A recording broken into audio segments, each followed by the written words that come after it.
वेद बातमीचा, लढा सत्याचा, निर्भीड पत्रकारितेचा, राजकारणातील महत्त्वाच्या बातम्यांच्या अपडेटसाठी आजच आपल्या यूट्यूब चॅनेलला क्लिक करा आणि रोज अपडेट मिळवण्यासाठी चॅनेल सबस्क्राईब करा.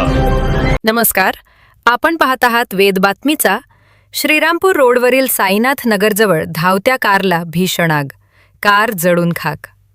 श्रीरामपूर रोडवरील साईनाथ नगर परिसरात मंगळवारी रात्री सुमारे 8:30 सुमारास धावत्या कारला अचानक आग लागल्याची घटना घडली. या भीषण आगीत कार पूर्णपणे जळून खाक झाली. सुदैवानं या घटनेत कोणतीही जीवितहानी झाली नाही. मिळालेल्या माहितीनुसार MH16BZ9533 क्रमांकाची हुंदाई कार टाकळी भानकडून नेवासाकडे येत होती. ही कार प्रकाश करोटे यांच्या मालकीची असल्याचे समजते. प्रवासादरम्यान अचानक कारमधून धूर निघू लागला आणि काही क्षणातच आगीनं रौद्र रूप धारण केले. घटनेची माहिती मिळताच नेवासा नगर परिषदेचे अग्निशमन पथक तात्काळ घटनास्थळी दाखल झाले.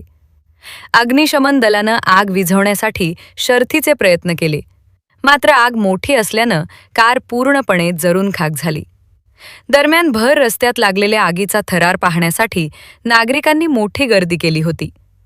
आगीच्या प्रचंड ज्वाळा पाहून परिसरात काही काळ भीतीचे वातावरण निर्माण झाले होते. आगीचे नेमके कारण समजू शकले नाही. वेद बातमीसाठी दिलीप लोखंडे, श्रीरामपूर.